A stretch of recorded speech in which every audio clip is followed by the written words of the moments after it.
అల్హమ్దులిల్లాహి రబ్బిల్ ఆలమీన్ వస్సలాతు వస్సలాము అలా సయ్యిదిల్ ముర్సలీన్ నబీనా ముహమ్మద్ వ అలా ఆలిహి వ సహ్బిహి అజ్మఈన్ అమ్మా బఅద్. ఈరోజు అంటే ఈ రోజుల్లో సర్వసామాన్యంగా సూర్య చంద్ర గ్రహణం గురించి ముందు నుండే మనకు తెలిసిపోతుంది. అయితే అలాంటి సందర్భంలో దీని పట్ల మన బాధ్యత ఏమిటి? పాతకాలంలో ఏం జరిగేది? సూర్యగ్రహణం సంభవించిన తర్వాత ప్రజలకు తెలిసేది ఏంటి, ఈరోజు కొంచెం మబ్బుగా ఉంది, ఏంటి ఈరోజు వెలుతురు ప్రతిరోజు మాదిరిగా లేదు, ఏమైనా జరిగిందా అని చూసేసరికి అప్పుడు తెలిసి వచ్చేది. కానీ ఈ రోజుల్లో ఖగోళ శాస్త్రం ఏదైతే చాలా అభివృద్ధి చెందిందో దాని కారణంగా మనం ముందే తెలుసుకుంటున్నాము. అయితే సోదర మహాశయులారా, ఖగోళ శాస్త్ర జ్ఞానాన్ని ప్రసాదించింది కూడా అల్లాహ్. కనుక దాని వెనుక ఉన్న లాభాలను మనం గ్రహించాలి, గమనించాలి. కానీ ఇలాంటి అల్లాహ్ యొక్క పెద్ద పెద్ద సృష్టి రాసుల్లో ఏ పెద్ద మార్పు వస్తుందో ఆ సందర్భంలో అల్లాహ్ ఏ ఉద్దేశాలతోని ఆ మార్పు చేస్తున్నాడో ఆ ఉద్దేశాన్ని గమనించి ఆ విధంగా మసులుకోవడం మన అందరి బాధ్యత. లేదా అంటే అశ్రద్ధ వహించే వారిలో మనం చేరిపోయి చాలా నష్టంలో పడిన వారిలో కలిసిపోతాము.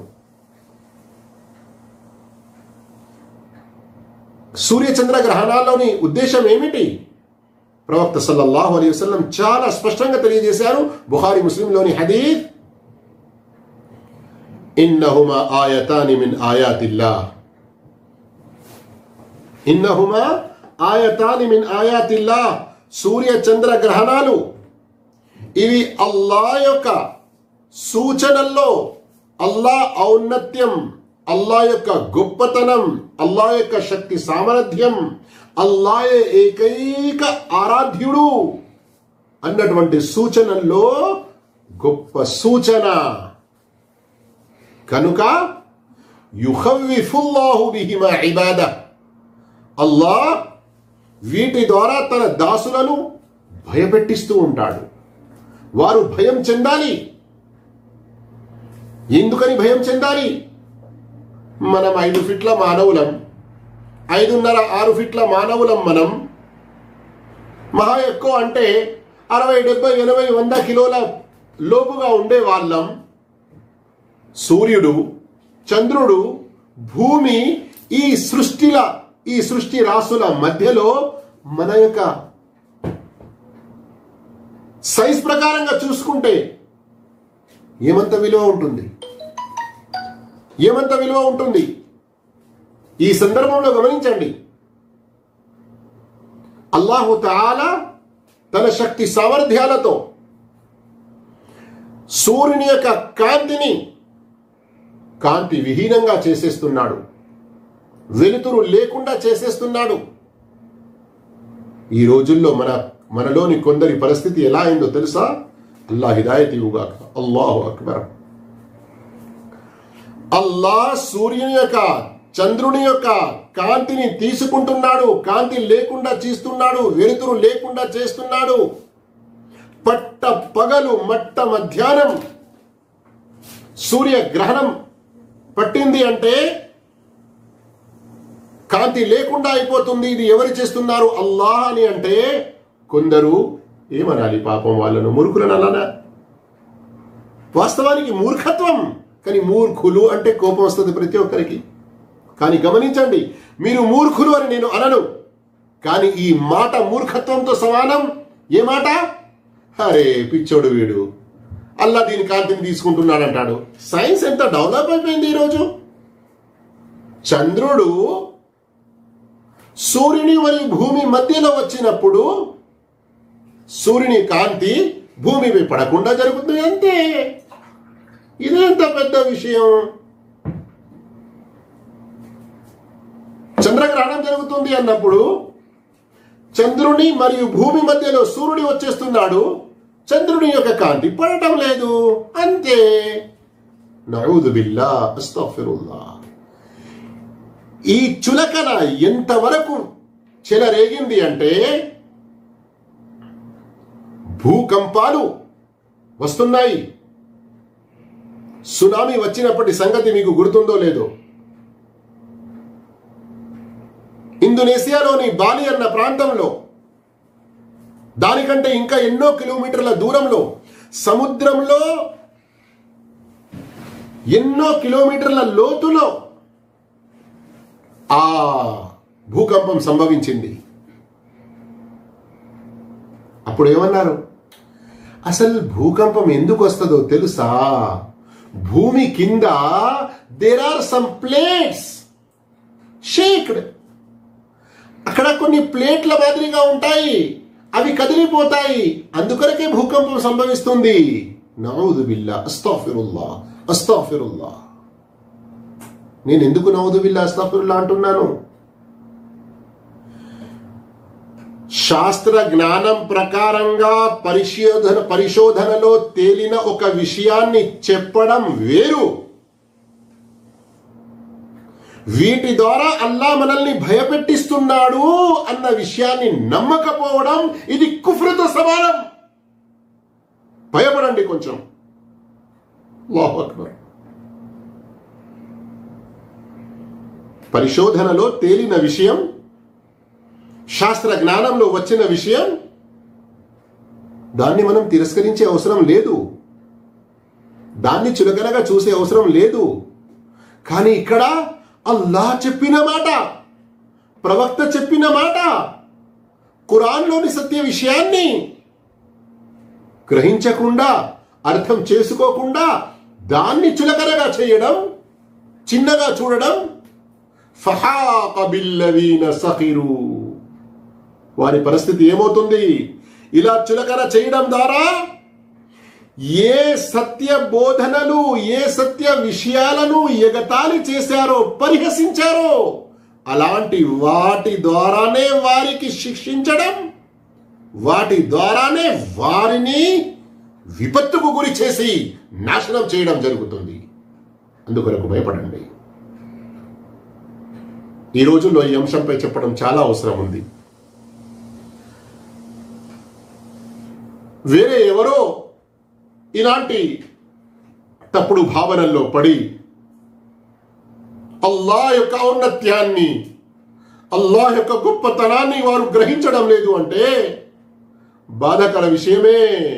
కానీ ముస్లింలము, విశ్వాసులము, మోమిన్లము అని తమకు తాము అనుకునే వారు ఎంతమంది ఉన్నారు? ప్రవక్త మహానీయ ముహమ్మద్ సల్లల్లాహు అలైహి వసల్లం చెప్పారు, దీనిని మీరు చూసిన వెంటనే నమాజు వైపునకు పరిగెత్తండి. ఇంతమంది నమాజ్ చేస్తున్నారు ఇలాంటి సందర్భంలో? అన్ని వివరాలు వస్తాయి. ఈరోజు టాపిక్ నేను గంట సేపు చెప్పుకుంటూ పోయినా కానీ సమాప్తం కానిటువంటి టాపిక్ ఇది. దీనికి సంబంధించి సహీ బుఖారీ, ముస్లిం, అబూ దావూద్, తిర్మిదీ, నిసాయి, ఇబ్న్ మాజా, ముస్నద్ అహ్మద్, సునన్ దారిమి, మువత్తా మాలిక్, ఇంకా ఎన్నో హదీస్ గ్రంథాలలో ఎన్నో విషయాలు ఉన్నాయి. నేను ఇప్పుడు చెప్పేది ఒక ముఖ్యమైన అంశం ఏంటి? ఇవి అల్లాహ్ సూచనల్లో ఒక సూచన. ఇలాంటివి సంభవించినప్పుడు అల్లాహ్తో భయపడాలి. సంక్షిప్తంగా కొన్ని విషయాలు చెప్తున్నాను. ఇవన్నీ సహీ బుఖారీలో వచ్చి ఉన్నాయి. ఇమాం ఇబ్న్ ఉథైమీన్ రహిమహుల్లాహ్ మజ్మూఉల్ ఫతావాలో పేర్కొన్నారు, సూర్యగ్రహణం, చంద్రగ్రహణం సంభవించినప్పుడు నమాజ్ చేయాలి. ఇస్తిగ్ఫార్, అస్తగ్ఫిరుల్లా, అస్తగ్ఫిరుల్లా అని పాపాల నుండి క్షమాపణ కోరుకోవాలి. అల్లాహ్ యొక్క జిక్ర్ అధికంగా చేయాలి, తస్బీహ్ అధికంగా చేయాలి, దాన ధర్మాలు చేయాలి. ఈ 5 ఆదేశాలు ప్రవక్త సల్లల్లాహు అలైహి వసల్లం ఇచ్చి ఉన్నారు. ఈ 5 ఆదేశాల ప్రస్తావన సహీ బుఖారీలో కూడా వచ్చి ఉంది. నేను కేవలం సహీ బుఖారీ ఎందుకు చెప్తున్నాను తెలుసు మీ అందరికీ. హదీస్ గ్రంథాలలో అత్యంత ప్రామాణికమైన గ్రంథం అని. అయితే మొట్టమొదటి విషయం అర్థమైంది కదా, అల్లాహ్ సూచనల్లో ఒక సూచన దీన్ని చులకనగా చూడకూడదు. శాస్త్ర జ్ఞానంతో తెలిసిన విషయాలు అవి మనం తిరస్కరించవలసిన అవసరం లేదు. కానీ అల్లాహ్ చెప్పిన మాటలో ఎలాంటి మనం విలువ ఇవ్వకుండా, భయపడకుండా, అశ్రద్ధగా, అజాగ్రత్తగా ఉండడం ఇది మనల్ని వినాశనానికి గురి చేస్తుంది. సోదర మహాశయులారా, రెండవ అంశం ఈరోజు హదీసుల్లో సూర్యగ్రహణం, చంద్రగ్రహణం గురించి ఏ పదాలైతే వచ్చి ఉన్నాయో సంక్షిప్తంగా, కొందరు చదువులు ఉంటారు, అరబీ పదాలు కూడా కొంచెం నేర్చుకుంటూ చదవాలని ఉంటారు, అలాంటి వారికి కూడా కొంచెం లాభం కలుగుతుంది. కుసూఫ్, కాఫ్, సీన్, వౌఫా మరియు ఖుసూఫ్, ఖా, జీమ్, హా, ఖా, సీన్, వౌఫా. కుసూఫ్, ఖుసూఫ్ ఒకటి కాఫ్ తోని, మరొకటి ఖా తోని. అయితే వాస్తవానికి ఈ రెండిటి భావాలు ఇంచుమించు ఒకటే ఉన్నాయి. మరియు కుసూఫు షమ్స్, కుసూఫుల్ కమర్, ఖుసూఫు షమ్స్, ఖుసూఫుల్ కమర్ రెండిటికి ఉపయోగపడుతుంది. కానీ కుసూఫున్ లిషమ్స్ వ ఖుసూఫున్ లిల్ కమర్ అని కూడా చెప్పడం జరిగింది. అంటే చంద్రగ్రహణం గురించి ఖా, సీన్, ఫా, ఖాతోని మొదలైంది. మరియు సూర్యగ్రహణం గురించి క, కుసూఫ్ అని చెప్పడం జరుగుతుంది. ఇక సలాతుల్ కుసూఫ్ అని ఏదైతే అంటారో, సలాతుల్ కుసూఫ్ సూర్య చంద్ర గ్రహణం యొక్క నమాజ్. దీని భావం ఏంటి? ఇది ఒక ప్రత్యేకమైన నమాజ్, ప్రత్యేకమైన పద్ధతిలో చేయబడుతుంది. ఎప్పుడు సూర్యుడు లేదా చంద్రుడు వీటి యొక్క వెలుతురు అల్లాహుతాలా తీసుకున్నప్పుడు, కాంతి విహీనంగా వీటిని చేసినప్పుడు. విషయం అర్థమైంది కదా? దీన్ని ఏమంటాము? సూర్య చంద్ర గ్రహణం యొక్క పరిచయం, డిఫినేషన్, తారీఫ్, వీటి గురించి హదీసులో వచ్చినటువంటి పదాలు. ఇక ఈ సలాతుల్ కుసూఫ్ ఏదైతే ఉందో, సూర్య చంద్ర గ్రహణం యొక్క నమాజ్, ఇది సర్వసామాన్యంగా మన మధ్యలో ఫిఖ్ హనఫీ, ఫిఖ్ షాఫీ, ఫిఖ్ మాలికి, ఫిఖ్ హంబలి అని చాలా ఫేమస్గా ఉన్నాయి కదా. అందరి వద్ద ఇది సున్నతే ముఅక్కద. దీని యొక్క స్థానం లేవలేంటి? సున్నతే ముఅక్కద. ఇది సున్నతే ముఅక్కద అని ఇమాం నవవీ రహమతుల్లా అలై ఇజ్మా అని కూడా చెప్పారు. قال النبي وصلاة كسوف الشمس والقمر سنة مؤكدة بالإجماع. ఇమాం నవవీ రహమతుల్లా చెప్పారు, సూర్య చంద్ర గ్రహణం యొక్క నమాజ్ సున్నతే ముఅక్కద అని ఇజ్మా ఉంది. ఇజ్మా అంటే ఇంతకుముందు ఎన్నోసార్లు విని ఉన్నారు, అందరూ ధర్మవేత్తలు ఏకీభవించిన విషయం. ఇది బిల్ ఇత్తిఫాక్ అని ఇమాం ఇబ్ను దకీకుల్ ఈద్ కూడా చెప్పి ఉన్నారు. అలాగే ఈ విషయాన్ని ఇమాం ఇబ్న్ హజర్ అస్కలానీ రహమతుల్లా అలీ ఫత్హుల్ బారీలో కూడా ప్రస్తావించారు. దీనికి దలీల్ ఖురాన్ నుండి కూడా తీసుకోవడం జరిగింది. ఖురాన్లో ఉందా సలాతుల్ కుసూఫ్ గురించి? సలాతుల్ కుసూఫ్ గురించి డైరెక్ట్ గా కాదు, ఇండైరెక్ట్ గా ఉంది. మీరు ఈనాటి మన ఈ సమావేశం ప్రోగ్రాం ఆరంభంలో మా సుపుత్రుడైనటువంటి అనస్ ద్వారా ఏదైతే తిలావత్ విన్నారో సూరత్ ఫుస్సిలత్ లోని ఆయత్ నంబర్ 37లో అల్లాహ్ ఏమన్నాడు? ومن آياته الليل والنهار والشمس والقمر لا تسجدوا للشمس ولا للقمر واسجدوا لله الذي خلقهن إن كنتم إياه تعبدون. రాత్రి పగలు, సూర్యుడు చంద్రుడు ఇవన్నీ కూడా అల్లాహ్ సూచనల్లో ఒక సూచన. మీరు సూర్య చంద్రులకు సజదాలు చేయకండి, సాష్టాంగ పడకండి. ఏ అల్లాహ్ వీటిని సృష్టించాడో వాటికి మీరు సజదా చేయండి, సాష్టాంగ పడండి.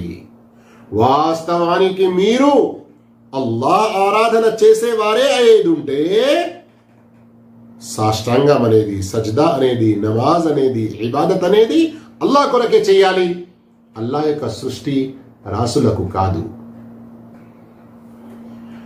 ఇక హదీస్లో ఎన్నో హదీసులు దీనికి సంబంధించినవి ఉన్నాయి. ఎన్నో హదీసులు దీనికి సంబంధించినవి ఉన్నాయి. Hazrat Abdullah bin Hazrat Abu Masud Uqba bin Amr రదియల్లాహు అన్హు ఉల్లేఖించారు. ప్రవక్త సల్లల్లాహు అలైహి వసల్లం తెలిపారు, ఇన్న షంస వల్ ఖమర్, నిశ్చయంగా సూర్యుడు మరియు చంద్రుడు లా యన్కసిఫాని లిమౌతి అహదిన్ మినన్ నాస్, ప్రజలలో ఎవరైనా చనిపోయినందుకు, మరో ఉల్లేఖనంలో ఉంది వలాలి హయాతి, ఎవరైనా పుట్టినందుకు గ్రహణం పట్టవు. వలాకిన్నహుమా ఆయతాని మిన్ ఆయాతిల్లాహ్, వాస్తవానికి అవి రెండు అల్లాహ్ సూచనల్లో ఒక గొప్ప సూచన. ఫఇదా రఅయ్తుమూహుమా, మీరు సూర్యగ్రహణం చూసినా చంద్రగ్రహణం చూసినా ఫకూము ఫసల్లు, లేవండి నమాజులు చేయండి. ఈ హదీస్ సహీ బుఖారీలో ఉంది 1041, అలాగే సహీ ముస్లింలో ఉంది 911. సోదర మహాశయులారా, ఈ భావంలో ఇంకా ఎన్నో హదీసులున్నాయి. చూడడానికి దీనిని సున్నతే ముఅక్కదా చెప్పడం జరిగింది కదా, వాజిబ్ అయితే లేదు కదా. కొందరు ఇలాంటి అడ్డ ప్రశ్నలు మళ్ళీ తీసుకొస్తారు. అంటే వాజిబ్ లేదు అంటే చదవకుంటే ఏం పాపం లేదు కదా, ఇట్లాంటి ప్రశ్న మరొకటి తీసుకొస్తారు. సోదర మహాశివులారా, ప్రవక్త సల్లల్లాహు అలైహి వసల్లం చేశారు.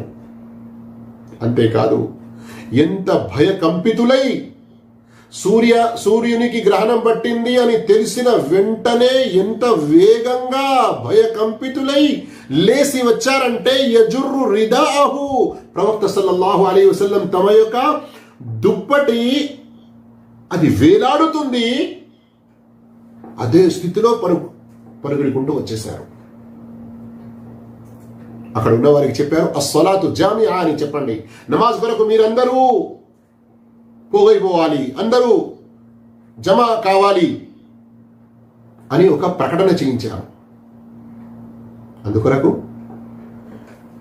దీనికి సంబంధించిన హదీసుల ఆధారంగా ధర్మ పండితులు దీనికి ఒక స్థానం సున్నతే ముఅక్కదా అని చెప్పారంటే దీన్ని వదిలేయవచ్చు అన్నటువంటి భావం ఎంత మాత్రం కాదు. ఇలాంటి తప్పుడు భావాల్లో పడకూడదు. ఎవరైనా ఏదైనా ధర్మపరమైన కారణం వారి వద్ద ఉండి చదవకుంటే అల్లాహుతాలా వారి యొక్క మనసును, వారి యొక్క నియత్ సంకల్పాన్ని చూస్తున్నాడు, కానీ కావాలని వదులుకోకూడదు. 3 విషయాలు విన్నాం ఇంతవరకు. మొదటి విషయంలో అల్లాహ్ సూచనలు, ఒక ముఖ్య సూచన, చులకనగా చేయకూడదు శాస్త్ర జ్ఞానం నీ వెంట పెట్టుకొని. రెండవది దాని యొక్క పరిచయం. 3వ విషయంలో దీని యొక్క స్థానం ఏంటి, సున్నతే ముఅక్కదా. ఇక 4వ విషయానికి వచ్చేస్తే మనం 4వ విషయం, ఇందులో ఈ సూర్యగ్రహణం చంద్రగ్రహణం యొక్క నమాజ్ ఒంటరిగా చదవాలా లేక సామూహికంగా జమాత్తో చదవాలా? అయితే దీనికి సంబంధించి సోదర మహాశయులారా, ఫిక్హ్ హనఫియాలోని చాలా ప్రఖ్యాతిగాంచిన పుస్తకం అల్ బహ్రుర్ రాయిద్, అలాగే బదాయిఉస్ సనాయి, ఫతుల్ ఖదీర్, మరియు ఇమాం మాలిక్ యొక్క ఫిఖాకు సంబంధించినటువంటి పుస్తకాలలో అషర్హుల్ కబీర్, అల్ ఫవాకిహుద్ దవాని, మరియు ఫిఖ్ షాఫియీలో అల్ మజ్మూ ఇమాం నవవి గారిది, ముగ్ని అల్ ముహ్తాజ్, మరియు ఫిఖ్ హంబలీకి సంబంధించిన పుస్తకాలలో అల్ ఇన్సాఫ్, కషాఫుల్ ఖనా, వీటన్నిటిలో కూడా ఈ నమాజ్ జమాత్తో చేయడం సున్నత్ అని చెప్పడం జరిగింది. గమనించండి, చిన్నపాటి డిఫరెన్స్. అందుకొరకే మనం ధర్మ పండితులకు దగ్గరగా ఉండాలి, ధర్మ జ్ఞానాన్ని అవలంబిస్తూ ఉండాలి. ఇక్కడ ఇంతకుముందు ఏమిన్నారు మీరు, సున్నతే ముఅక్కదా, మరి ఇప్పుడు సున్నత్ అంటున్నారేంటి? నమాజు చేయడం సున్నతే ముఅక్కదా, జమాత్తోని చేయడం సున్నత్ అని ఇమాం ఇబ్ను అబ్దుల్ బర్ రహిమహుల్లా దీనిని కూడా వహువ అమ్రున్ లా ఖిలాఫ ఫీహి, ఇందులో ఎవరి విభేదం లేదు అని చాలా స్పష్టంగా తెలియపరిచారు. అయితే దీనికి సంబంధించిన హదీస్ సహీ బుఖారీలో వచ్చి ఉంది 1066, సహీ ముస్లింలో వచ్చి ఉంది 901. ఆయిషా రదియల్లాహు అన్హా ఉల్లేఖించారు, ఇన్న షంస ఖసఫత్ అలా అహది రసూలిల్లాహి సల్లల్లాహు అలైహి వసల్లం ఫబఅథ మునాదియన్ యునాది. ప్రవక్త సల్లల్లాహు అలైహి వసల్లం కాలంలో సూర్యగ్రహణం అయింది. సూర్యగ్రహణం అయితే ప్రవక్త సల్లల్లాహు అలైహి వసల్లం ఒక వ్యక్తిని వాడల్లో గల్లీలో పంపారు, ప్రకటన చేయండి అని, విజ్ఞప్తి చేయండి అని. ఆ వ్యక్తి వాడలో తిరుగుతూ అస్సలాతు జామిఅ, అస్సలాతు జామిఅ.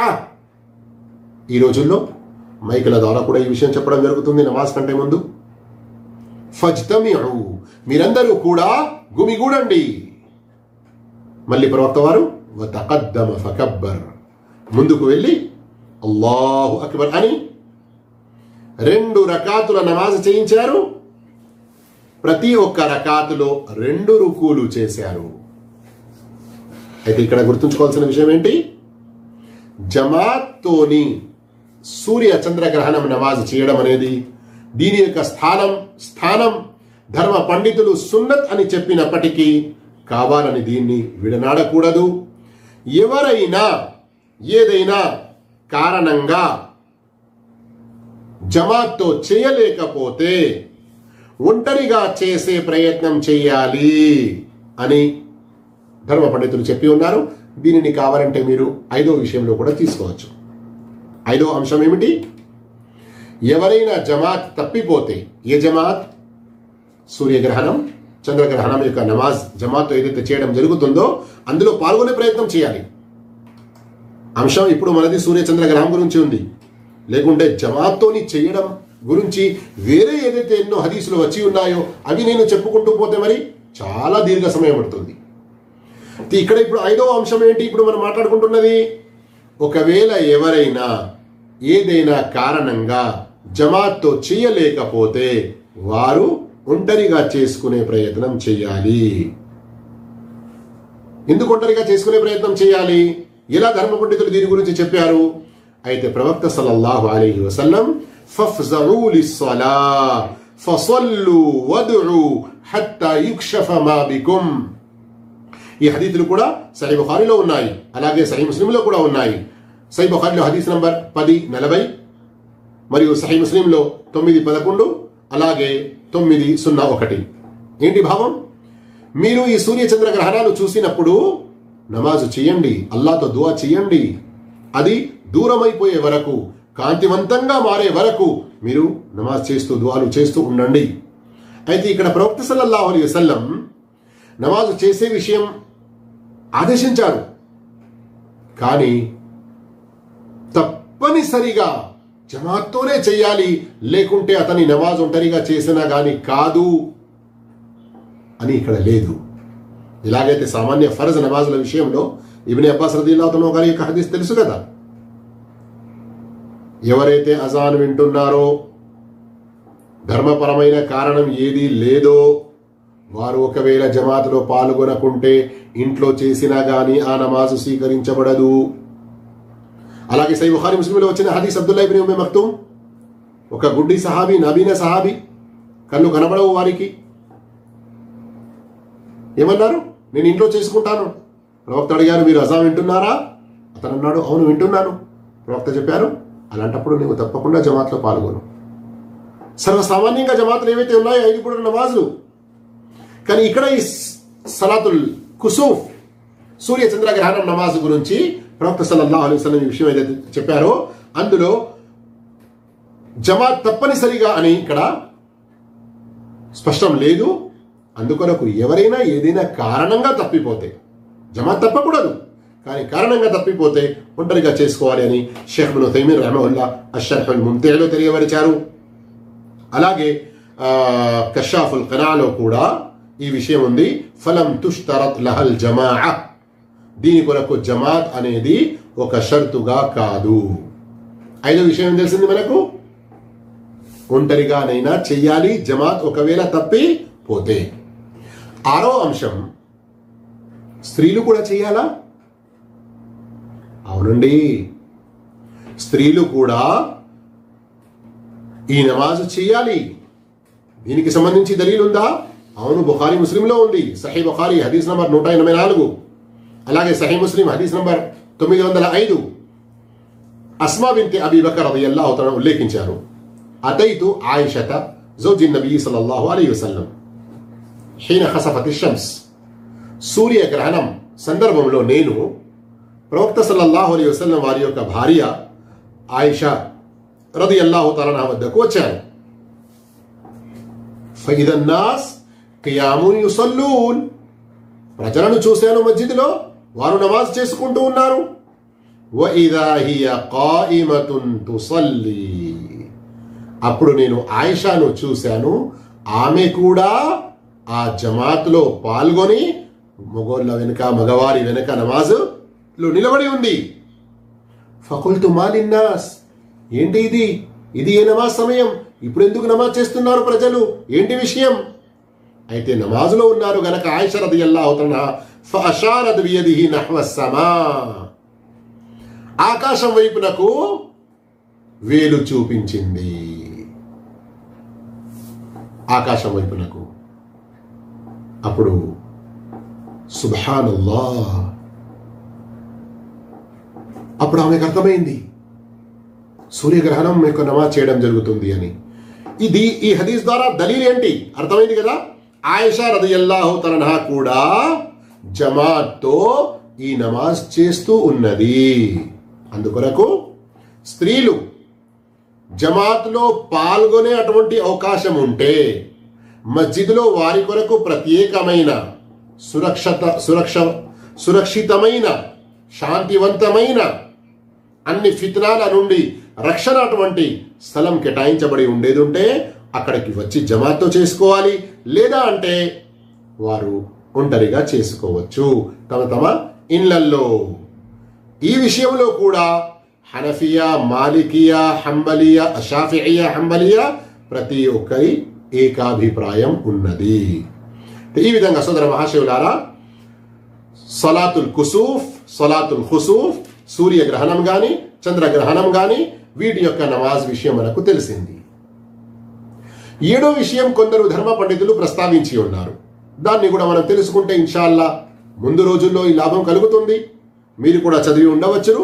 ఈ 2020 సంవత్సరంలో, ఇప్పుడు నేను డేట్ మర్చిపోయాను, కానీ సూర్యగ్రహణాలు చంద్రగ్రహణాలు ఇంకా ఉన్నాయి అని తెలిసింది. అయితే ఈ టాపిక్ని మీరు సేవ్ చేసుకొని ఆ రోజు కంటే ముందు వినేది ఉంటే ఇన్షాల్లా మీకు చాలా విషయాలు అల్లా దయతో తెలుస్తాయి. 7వ విషయం ఏంటి? ఎవరైనా సూర్యగ్రహణం చంద్రగ్రహణం చూశారు, నమాజ్ మొదలు పెట్టారు, కానీ కొంతసేపు నమాజ్ చదివిన తర్వాత, అంటే నమాజ్ చదివేశారు 2 రకాతులు సున్నత్ ప్రకారంగా, ఆ తర్వాత తెలిసింది ఇంకా గ్రహణం వీడలేదు, కాంతివంతంగా మారలేదు, ఇంకా సూర్యుడు గ్రహణం పట్టి ఉన్నాడు, చంద్రుడు గ్రహణం పట్టి ఉన్నాడు. అప్పుడు మళ్ళీ నమాజ్ చేయాలా? అయితే మళ్ళీ తిరిగి నమాజ్ చేసే అవసరం లేదు. ఈ విషయంలో కూడా హనఫియా, మాలికియా, షాఫిఇయా, హంబలియా అందరూ ఏకీభవించి ఉన్నారు ఈ విషయంలో కూడా. మరియు ప్రవక్త సల్లల్లాహు అలైహి వసల్లం వారి గురించి చూస్తే మనం అక్కడ కూడా ఎలాంటి దలీల్ లేదు. వాస్తవానికి ప్రవక్త సల్లల్లాహు అలైహి వసల్లం 2 రకాతులు చేయాలి అని చెప్పారు. కానీ ఏదైనా కారణం సంభవించి మళ్ళీ మళ్ళీ చేయాలి అని అలా లేదు. ఎందుకంటే కారణం ఇక్కడ ఒకటే కదా, సూర్యగ్రహణం లేదా చంద్రగ్రహణం కారణంగా నమాజ్ చేయడం. మనం చేశాము, కానీ ఇంకా కొంచెం దీర్ఘంగా చేయనుండే, కానీ ముందే మనం సమాప్తం చేసేస్తే అందులో పాపం లేదు, ఇంకా ఎక్కువ చదివితే ఎక్కువ పుణ్యం లభించేది, అంతే విషయం. ఇక్కడ ఈ సందర్భంలో 8వ విషయం అనండి, 8వ అంశం,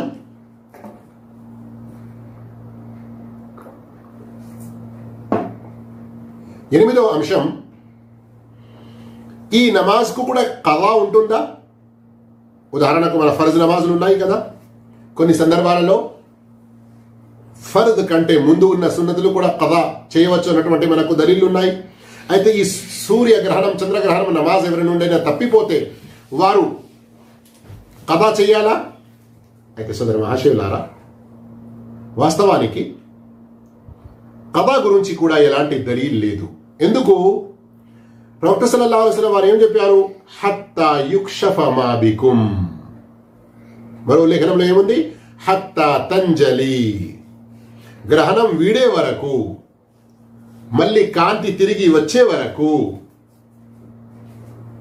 మీరు నమాజ్ చేస్తూ ఉండండి. అయితే ఇది ఒక కారణంతో కూడి ఉంది. ఎప్పుడు గ్రహణం పట్టిందో అప్పుడే మనం నమాజు చెయ్యాలి. సూర్యగ్రహణం అయిపోయింది, సూర్యుని మనం స్పష్టంగా చూస్తూ ఉన్నాము, కానీ అంతకుముందు మనం చదవలేదు, దాన్ని మళ్ళీ కదా చేయాలనుకుంటున్నాము. అయితే దీని గురించి కదా చేసే విషయంలో ఎలాంటి ఆధారం లేదు. అందుకొరకు ధర్మ పండితులు ఏమంటారో తెలుసా? ఈ నమాజ్ను కూడా దవాతుల్ అస్బాబ్ అంటే కారణంతో కూడి ఉన్నటువంటి నమాజులు. ఉదాహరణకు మన సలాతుల్ తహియతుల్ మస్జిద్ అని లేదా తహియతుల్ వుదు అని ఏదైతే మనం అంటామో వీటిని ఏమంటారు? దవాతుల్ అస్బాబ్. సలాతు దవాతుల్ అస్బాబ్, ఒక కారణంతో కూడిన నమాజ్. అలాగే ఇది కూడా ఒక కారణం. ఏంటి? సూర్యగ్రహణం సంభవించింది, అది కారణం. సూర్యగ్రహణం లేదు, మళ్ళీ చదివే అవసరం లేదు. ఎవరు నేను తప్పిపోతే చదివే అవసరం లేదు అన్న విషయంలో కూడా ఇజ్మా, అందరి ఏకాభిప్రాయం ఉంది అని ఇమాం నవవి, ఇమాం ఇబ్ను హజర్, ఇంకా ఇమాం షౌకాని రహిమహుల్లా వారందరూ కూడా తెలియపరిచారు. సోదర మహాశయులారా, చెప్పుకుంటూ పోతే విషయాలు చాలా ఉంటాయి, కానీ ఒక విషయం చెప్పి నేను ఈనాటి నా ప్రసంగాన్ని సమాప్తం చేస్తాను.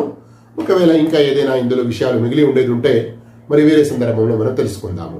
చివరి విషయం ఏంటి? ఈరోజు మాకు నమాజ్ చేసి వస్తూ మాకు తెలిసిన విషయం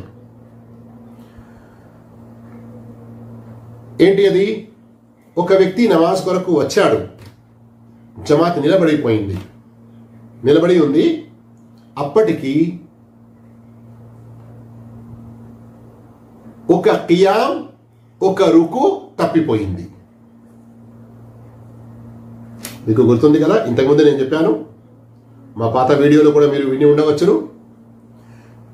ఈ సలాతు కుసూఫ్, సూర్యగ్రహణం, చంద్రగ్రహణం నమాజ్ ఎలా చేస్తారు?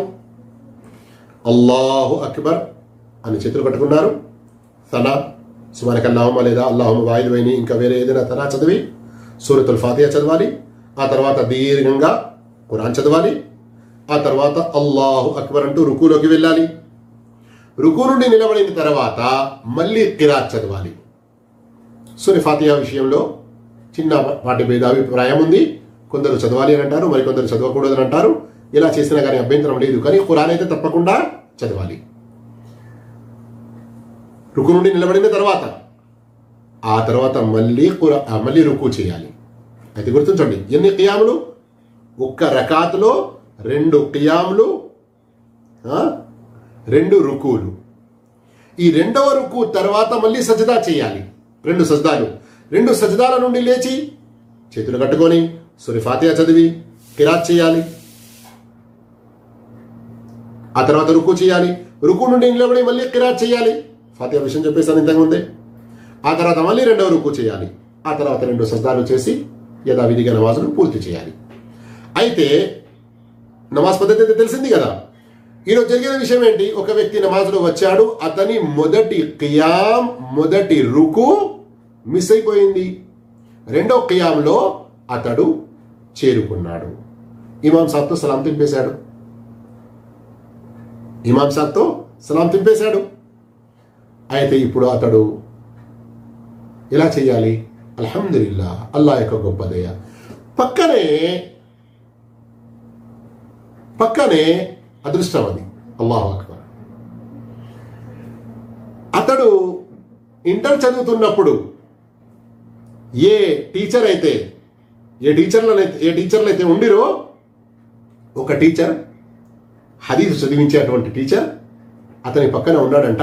వెంటనే చెప్పాడంట, బాబు నీది రకాత్ తప్పిపోయినట్లు, నీవు రకాత్ చేసుకో అని. అయితే అతనికి కన్ఫ్యూజ్ అయిందంట, నేను రకాత్ ఎలా చేయాలి, కేవలం ఒక్క ఖియామ్ ఒక్క రుకు చేస్తే సరిపోతుందా? లేదు, కంప్లీట్ ఒక రకాత్. ఎలా? 2 ఖియాములు, 2 రుకులు మరియు 2 సజ్దాలతో పూర్తి ఒక రకాత్ చేయాలి. విషయం అర్థమైందా? ఎందుకు? మొదటి రకాత్లో మొదటి రుకు ఏదైతే ఉందో అదే ప్రధానమైనది, ముఖ్యమైనది. అది తప్పిపోయింది గనక ఆ రకాత్ మొత్తం లెక్కలోకి రాదు. కలవాలి జమాత్లో. అందులో మనం చదివే ప్రతి ఒక్క దానికి, మనం చేసే ప్రతి ఒక్క పనికి పుణ్యాలు లభిస్తాయి, కానీ రకాత్ లెక్కలోకి రాదు. దానికి ఒక చిన్న ఉదాహరణ ఇవ్వాలి మీకు అర్థం కావడానికి అంటున్నాను. జోహర్ నమాజ్లో మీరు వచ్చారు, ఇమాం మొదటి రకాత్లోని రుకు నుండి నిలబడ్డాడు, అప్పుడు మీరు వచ్చేసారు. ఏం చేస్తారు? 2వ రకాత్ ఇమాం నిలబడే వరకు వేచించి ఉంటారా? అలా ఉండకూడదు, తప్పు విషయం. ఇమాంతో కలవాలి, జమాత్తో కలవాలి, కలిసి సజ్దాలు చేసి ఇమాం 2వ రకాత్కు నిలబడతారు, అప్పుడు మీరు నిలబడాలి. ఆ 2 సజ్దాలు ఏదైతే మీరు చేశారో ఇమాంతో ఎక్కడ కలిశారు? మీరు రుకు నుండి నిలబడినప్పుడు. అక్కడి నుండి 2వ రకాత్కు నిలబడే వరకు అది మీరు చేసిన పనులకు, చదివిన దువాలకు పుణ్యం లభిస్తుంది, కానీ అది లెక్కించబడదు. తర్వాత మీరు తప్పకుండా ఒక రకాత్ సంపూర్ణంగా చదవాలి కదా. అలాగే ఎవరైనా ఈ సలాతుల్ కుసూఫ్లో మొదటి రుకు తప్పిపోతే అతను పూర్తి ఒక రకాత్ అంటే 2 ఖియాములు 2 రుకులతో పాటు అతను ఏం చేయాలి? ఒక కంప్లీట్ రకాత్ చేయాలి. ఈ విధంగా సోదర మహాశయులారా, అల్హమ్దులిల్లా సలాతుల్ కుసూఫ్కు సంబంధించిన చాలా వరకు ముఖ్యమైన అంశాలు మనం తెలుసుకున్నాము అని నేను ఆశిస్తున్నాను. అయితే దీనికి సంబంధించిన మరికొన్ని చిన్న చిన్న విషయాలు ఉంటాయి, కానీ అల్లాహ్ యొక్క దయతో వేరే సందర్భంలో తెలుసుకుందాము.